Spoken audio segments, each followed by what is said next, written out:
Hello, we are going to go over Part A of Choosing Outcomes and Accommodations for Children, also known as COACH. Part A includes the family interview, additional learning outcomes, and general supports for our target student.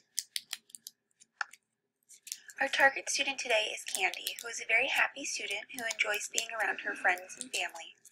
She's in the 4th grade and is 9 years old. Candy is eligible for special education under the disability of autism. Candy's parents are very proactive in her education and planning for her future. Step 1 is the family interview. The purpose of the family interview is to assist the family in identifying a couple of high-priority learning outcomes to be included in their child's educational plan.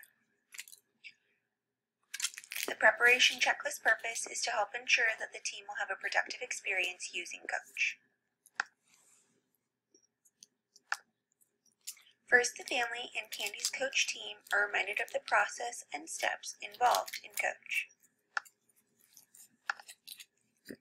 Candy's family is then introduced to the valued life outcomes.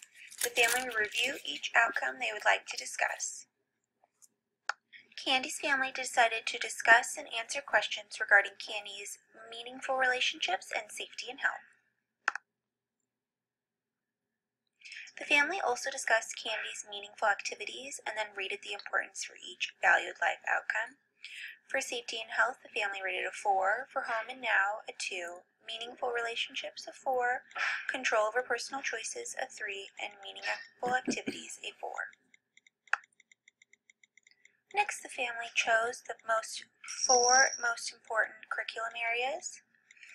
The purpose of this is to familiarize the family to the 9 curriculum areas, for them to pick 4 and their corresponding learning outcomes. Candy's family chose communication, socialization, personal management, and applied academics. Next, the family reviews the learning outcomes for each of the 4 chosen curriculum areas. For the first 2 that Candy's family chose, communication and socialization, their parents read through each learning outcome and rank Candy as either emerging, partial, or skillful in each of the learning outcomes. The family also decides if that is a skill that needs to be worked on this year, and the family does this for each of the 4 curriculum areas that the family chose. Once the family has marked each learning outcome as either emerging, partial, or skillful, the family then picks the most important 4 from each curriculum area. The family ranks each 4, 1 through 4, in order of importance. For example, in applied academic, Candy's family chose using writing and drawing skills as priority number 1.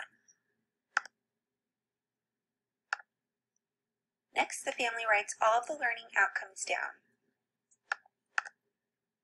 The family then has to narrow the previous list to just 6 learning outcomes. The top 6 learning outcomes are ranked and checked for each valued life outcome they fit into.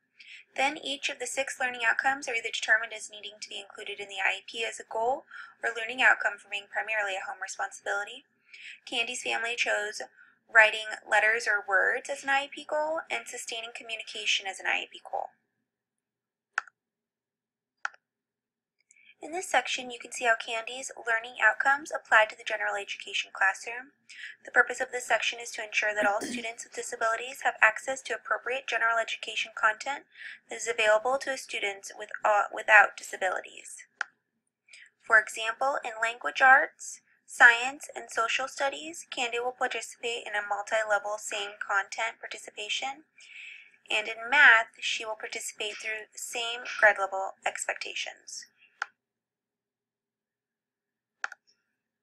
The same section, but a new page, the team will discuss the primary participation option, which include Candy having the same grade level expectation, Candy having multi-level curriculum, which is the same content, only at a different instructional level, multi-level curriculum of different content and different instructional level, or curriculum overlapping, which is a different curriculum area and a differing instructional level.